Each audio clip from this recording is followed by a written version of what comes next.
नमस्कार विद्यार्थी मित्रों, आप सभी का स्वागत करते हैं मौर्य क्लासेस में। विद्यार्थी मित्रों, ऑलरेडी हमने क्लास 11 का स्टेज चालू कर दिया था, जिसमें हम चैप्टर नंबर 2 पढ़ा रहे हैं बच्चों। और चैप्टर नंबर 2 में हमने बहुत सारे वीडियोस बना दिए हैं। अगर आपने नहीं देखा है, अगर आप चैप्टर को शुरुआत से सीखना चाहते हो तो जा करके प्लेलिस्ट में लेक्चर वाइज आप वीडियो देख सकते हो। दूसरी चीज़ बच्चों, आज के लेक्चर में हम आपको कराने वाले हैं बच्चों प्रतिशत विभाजित स्तंभ आकृति।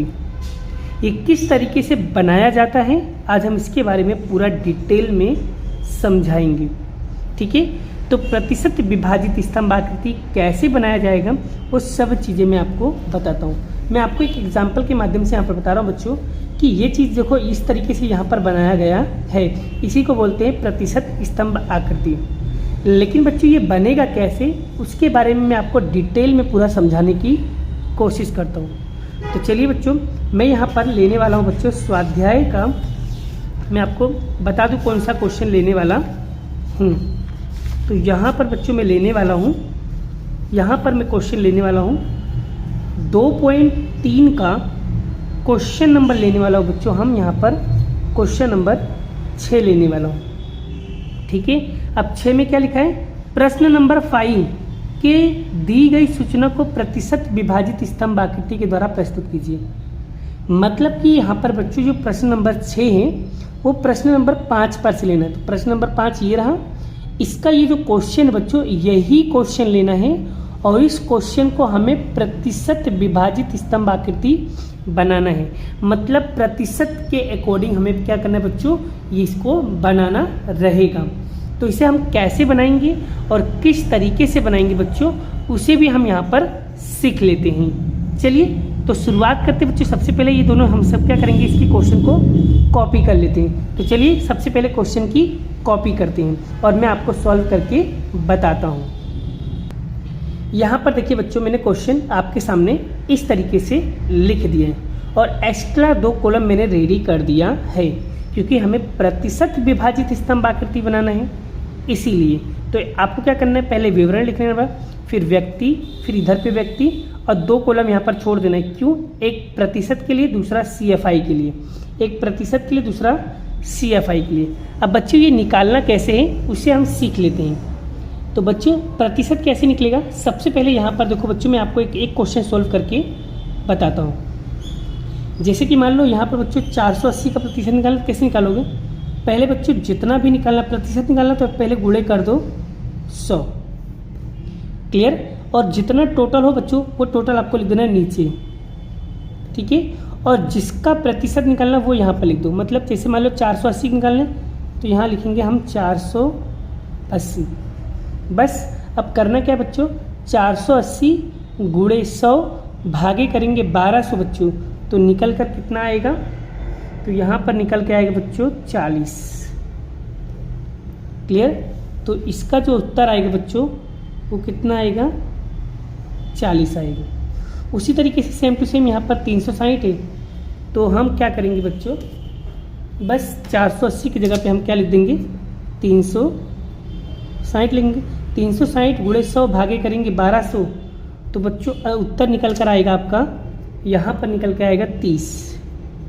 तो यहाँ पर कितना आएगा, 30 आएगा। क्लियर, बस वही चीज़ क्या करना है, 240 का निकालना है। तो भाई यहाँ पर इसको मिटाल दो और यहाँ पर लिख दो 240 और यहाँ पर अब बच्चों 240 गुणे 100 भागे करेंगे 1200, तो उत्तर निकल के आएगा बच्चों 20, सॉरी बच्चों यहाँ पर आएगा 30। ठीक है, चलिए अब निकालना 120 का, कैसे निकालो बच्चों, तो इसको मिटा लो और यहाँ पर लिख दो 120। तो बच्चों 120 गुणे 100 भागे करेंगे 1200, तो उत्तर कितना निकलेगा बच्चों, यहाँ पर निकलेगा 10। क्लियर हो गया, ये प्रतिशत निकालना आपको समझ में आ गया। मैंने प्रतिशत कैसे निकाला है, किस तरीके से प्रतिशत निकाला वो आपको समझ में आ गया। बस अब CFI निकालना तो आपको आता ही है बच्चों। अब सबसे पहले क्या करो, प्रतिशत का सबका टोटल मानो, 40 + 30 70, 70 20 कितना हो जाएगा बच्चों, 80 90 10 कितना हो जाएगा, 100। अब बड़ा CFI कैसे निकालोगे, तो यहाँ पर 10 लिखा है ना, तो यहाँ लिखो 10 और बच्चों 10 में 20 जोड़ोगे कितना होगा, 30। और 30 में 30 जोड़ो कितना होगा बच्चों 60, और 60 में 40 जोड़ेंगे कितना होगा 100। ये देखो ये कॉलम रेडी होगा। सेम वही प्रोसेस बच्चों अब इसके साथ भी करना है। प्रतिशत निकालना अभी आपको सिखा देना, फिर से बता दे रहा हूँ एक बार। पहले करना है यहाँ पर 100, फिर बट्टे में कितना है बच्चों 1000, फिर कितना निकालना है 350 का, तो 350 बताओ, तो 350 गुणे 100 भागे करेंगे 1000, तो उत्तर निकल के आएगा बच्चों 35। तो इसका आंसर आएगा 35। उसी तरीके से दूसरे वाले को निकालना, तो क्या करो पहले इसको मिटा दो, यहाँ पर लिखो 250, ठीक है। अब बच्चों 250 गुणे 100 भागे करोगे बच्चों, तो इसका उत्तर निकल के आएगा 25, तो यहाँ पर हो जाएगा 25। क्लियर हो गया। चलिए अब बड़ा 200 को निकालना, तो क्या करो, तो यहाँ पर क्या कर दोगे 200 लिख दो, तो 200 गुणे 100 भागे करेंगे 1000, तो इसका उत्तर कितना आएगा बच्चों, इसका उत्तर आएगा 20। और यहाँ पर भी क्या लिखा है 200, तो 200 गुणे 100 भागे करेंगे 1000, कितना आएगा उत्तर 20। बस हो गया ना बच्चों। चलिए अब आप क्या करना है, इस प्रतिशत का क्या करो टोटल मारो, तो टोटल मारोगे कितना आएगा बच्चों 100 ही आएगा। क्लियर। चलिए तो यहाँ पर 20 लिखा, तो यहाँ पर लिखेंगे 20 CFI निकाल दें, तो 20 में 20 जोड़ेंगे कितना होगा 40। अब बच्चों 40 में आपको 25 जोड़ने, तो 40 में 25 जोड़ोगे कितना होगा बच्चों, तो 40 में 25 जोड़ोगे कितना होगा 65, और 65 में 35 जोड़ोगे तो कितना होगा बच्चों 100 हो जाएगा। बोलो मेरे प्यारे बच्चों, आपको ये टॉपिक समझ में आ गया कि नहीं? अगर समझ में आ गया है तो बच्चों ये टॉपिक आपको समझ में आ गया, तो अब आपको आकृति बनाना एकदम आसान हो जाएगा। अब आकृति कैसे बनेगी बच्चों, उसे भी हम सीख लेते हैं। पहले यहाँ पर देखो, सबसे पहले आकृति कैसे बने बच्चों, प्रतिशत में देखो कितने प्रतिशत दिया है 100, और यहाँ पर भी दिया है 100। तो आकृति कैसे बनाएंगे ध्यान से देखो बच्चों। तो यहाँ पर सबसे पहले मैंने y की लाइन बनाया और x की लाइन बनाया, ठीक है। अब यहाँ पर देखो बच्चों, सबसे पहले यहाँ पर देखो इस कॉलम में देखो सबसे बड़ी, देखो सबसे इस कॉलम में देखो सबसे बड़ी आवृत्ति कौन सी बच्चों, सबसे बड़ी है 100। तो हमने क्या किया 100 तक खींचा, और कितने कितने का अंतर बच्चों, अंतर जितने जितने का लेना हो, तो मैंने 1 सेंटीमीटर बराबर 10% लिए, मतलब यानी कि 10 का अंतर लिया, 10 20 30 40 50 60 70 80 90 100 110, वो जितना होगा उतना है, 10 का अंतर लिया। आप चाहो तो बड़ा उससे जैसा इच्छा हो, मतलब कि जितने का गैप लेना उतने भी ले सकते हो, बड़ा कोई वो नहीं है, ठीक है। आप अपने हिसाब से बड़ा गैप ले सकते हो, लेकिन 10 का लोगे बच्चों ना तो फिगर ज़्यादा बड़ा बनेगा और ना ही ज़्यादा छोटा बनेगा। क्लियर। और बच्चों यहाँ पर 2 विस्तार के बारे में दिया था किताब में, विस्तार 1 एंड विस्तार 2 दिया था। तो यहाँ पर बच्चों विस्तार A विस्तार B मैंने नीचे लिख दिया है, ठीक है। क्लियर हो गया मेरे प्यारे बच्चों, यहाँ तक आपको समझ में आया कि नहीं, समझ में आ रहा है कि नहीं आ रहा? अगर बच्चे समझ में आ रहा है तो वीडियो को लाइक करना मत भूलना। और बच्चे यहाँ पर क्या लिखोगे, तो यहाँ पर आपको लिख देना है व्यक्ति, व्यक्ति, ठीक है। ये मैंने लिख दिया बच्चों। चलिए, और बच्चों पहले से यहाँ पर साइन बच्चों आपको पहले से डिसाइड कर लेना है साइन। जैसे कि 15 से कम है तो मैंने डॉट डॉट वाला साइन लिया है। जितना दिया बच्चों पहले कॉलम बना लो, कितने कॉलम 1 2 3 4 5 कॉलम, 5 आइटम दिया था इसीलिए, क्योंकि यहाँ पर विवरण में क्या लिखा था बच्चों, 15 से कम में बालक हैं, 15 से 35 में युवान है, 35 से 60 में वयस्क और 60 से अधिक में वृद्ध है। तो बड़ा सबका मैंने साइन यहाँ पर अलग अलग दे दिया, और साइन अपने हिसाब से कोई भी रख सकते हो बच्चों, ठीक है। और एक्स अक्ष पे क्या लिखा है बच्चों, एक्स अक्ष पे लिखा है विवरण, और वाई अक्ष पे क्या लिखा है, तो वाई अक्ष पे बच्चों 1 सेंटीमीटर बराबर 10 सेंटीमीटर लिया, मतलब 1 सेमी बराबर 10% लिया, मतलब 10 का अंतर लिया हुआ, वो मैंने यहाँ पर लिख दिया। अब बच्चों हम एक एक करके बेटा यहाँ पर कैसे अंदर लाइन खींचना है बेटा, वो चीज़ें मैं आपको समझाने जा रहा हूँ, और ध्यान से बच्चों इसको सीखना है, और अच्छी तरीके से सीखोगे तो आपको समझ में आ जाएगा। तो चलिए देखते हैं। सबसे पहले बच्चों यहाँ पर क्या लिखा है, 10 लिखा है, तो हम सबसे पहले क्या करेंगे, इसमें 10 विस्तार वाला शुरू करेंगे। 10 बोला है तो 10 लाइन यहाँ पर क्या लिखा है 10, तो हम उसके अकॉर्डिंग यहाँ पर लाइन खींचे देंगे। चलिए पहला खींच दिया। आगे बच्चों दूसरा देखो, 60 से अधिक वाले में क्या है 10। अब बेटा 35 से 60 में क्या लिखा है बच्चों 30, तो यहाँ पर हम लिखेंगे बेटा 30, तो हम 30 पे लाइन खींचेंगे 30। क्लियर। चलिए उसके बाद देखो बच्चों यहाँ पर देखो फिर क्या दिया है 60, तो यहाँ पर हम 60 पे खींचेंगे। तो ये रहा 60, 60 पे खींच दिया। और उसके बाद क्या दे दिया बच्चों, उसके बाद दिया है 100, तो इसके ऊपर का जितना होगा वो 100 हो जाएगा। क्लियर। अब डिज़ाइन कैसे रखना बच्चों, 60 से अधिक में एकदम खाली, और 35 से 60 में बच्चों खड़ी वाली लाइन है, तो ऐसे खींचेंगे खड़ी वाली लाइन। और आप अपने हिसाब से कोई भी डिज़ाइन दे सकते हो। ठीक है, चलिए 15 से 35 में कितने बच्चों, यहाँ पर ये वाला लाइन है।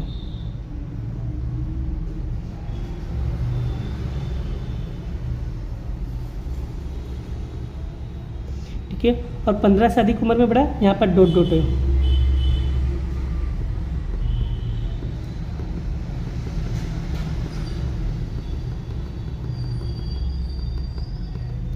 देखो बच्चों, यहाँ पर मैंने खींच दिया। अब बस, अब जिस तरीके से हमने विस्तार ए का सोल्व किया उसी तरीके से विस्तार बी का सोल्व करेंगे। चलिए देखिए क्या लिखा है बच्चों, 20। तो सबसे पहले हम 20 वाली लाइन पे खींचेंगे बच्चों। तो यहाँ पर 20, ठीक है। चलिए उसके बाद क्या दिया, देखो यहाँ पर ध्यान से देखो, उसके बाद दिया है 40। तो अब हम 40 पे खींचेंगे बच्चों, 40। चलिए उसके बाद बच्चों यहाँ पर देखो ध्यान से क्या लिखा है, उसके बाद दिया है 65। तो हम 65 पे खींचेंगे। तो 65 ये रहा 60, और इसके थोड़ा सा बीचों बीच में ये आ गया 65। चलिए 65 के बाद क्या दिया बच्चों, 65 के बाद है 100, तो इसके ऊपर जितना भी होगा वो 100। अब डिज़ाइन पूरा देते बच्चों, डिज़ाइन कैसे पूरा होगा, चलिए 60 से अधिक में खाली, 35 से 60 में, 35 से 60 में बच्चों ये रहा, सॉरी ऐसा है, ठीक है। अब 15 से 60 में,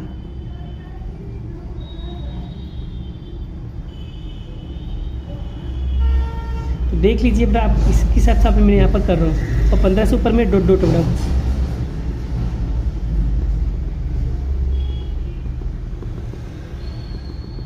आप देखो बच्चों अच्छे से आपको समझ में आ रहा होगा। तो इस तरीके से बच्चों आपका यहाँ पर पूरा ग्राफ रेडी होगा। आई होप बच्चों आपको ये टॉपिक, ये कॉन्सेप्ट आपको एकदम अच्छे से क्लियर हो गया है। अगर प्यारे बच्चों अगर ये कॉन्सेप्ट अगर आपको समझ में आ गया है तो मैं आपको कुछ क्वेश्चन होमवर्क में दे रहा हूँ बच्चों, उसे आपको क्या करना है, ईमानदारी से क्वेश्चन को प्रैक्टिस करना रहेगा। अगर बच्चों ये सारे क्वेश्चन अगर अच्छी तरीके से सोल्व कर लोगे तो बच्चों एग्जाम में बड़ा कोई भी क्वेश्चन में तकलीफ नहीं होगा, आपको सारे क्वेश्चन अच्छे से समझ में आ जाएगा। तो प्रैक्टिस करोगे तो ही बच्चों आएगा, अदरवाइज नहीं आएगा, क्योंकि बिना प्रैक्टिस से कोई भी क्वेश्चन नहीं आता है। इसलिए प्रैक्टिस तो बनती है बच्चों, क्योंकि जब तक आप खुद से प्रैक्टिस नहीं करोगे, सेल्फ स्टडी नहीं करोगे, तो आपको कौन सा क्वेश्चन समझ में आएगा मेरे प्यारे बच्चों, पहले ये बताओ। ठीक है, तो आपको कौन सा क्वेश्चन प्रैक्टिस करना है, पहले मैं आपको यहाँ पर होमवर्क देने वाला हूँ। तो यहाँ पर बच्चों होमवर्क देख लीजिए मैं कौन सा देने वाला हूँ। एक देने वाला उदाहरण नंबर 28। उदाहरण नंबर 28 जो बेटा वो 27 नंबर के क्वेश्चन के आधार पे आपको बनाना रहेगा। तो ये रहा। अब बच्चों इसमें प्रतिशत इस तरीके से निकाला है, लेकिन आपको मैंने जिस टेक्निक से प्रतिशत निकालना सिखाया था उसी टेक्निक से आप बच्चों ये वाला क्वेश्चन को सोल्व करना, भले उदाहरण में कैसा भी दिया हो। उसके बाद बच्चों आपको उदाहरण नंबर 29 करना बच्चों। ये भी कौन से मेथड से करोगी, जिस मेथड से मैंने आपको सोल्व कराया ना बच्चों, उसी मेथड से आपको ये क्वेश्चन सोल्व करना रहेगा। अगर बच्चों मेरे मेथड से अगर तुमने क्वेश्चन को ट्राई किया, कोशिश किया, तो 100% चैलेंज है बच्चों कि आपको क्वेश्चन में कोई भी तकलीफ, कोई भी कन्फ्यूजन नहीं होगा। ठीक है, तो ये 2 क्वेश्चन बच्चों आपको होमवर्क पे दे रहा हूँ, ये 2 क्वेश्चन आपको होमवर्क में प्रैक्टिस करना रहेगा।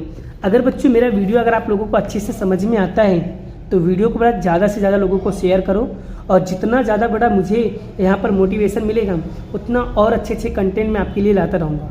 और उसके बाद बच्चों जैसे ही हमारा चैप्टर पूरा होगा तो हर एक चैप्टर की लास्ट में बच्चों मैं आपको इम्पोर्टेंट क्वेश्चन प्रोवाइड करूँगा, जो 11th क्लास में बच्चों कभी भी कोई भी एग्ज़ाम होगा और उसमें वो क्वेश्चन 100% चैलेंज बच्चों आएगा, मतलब आएगा।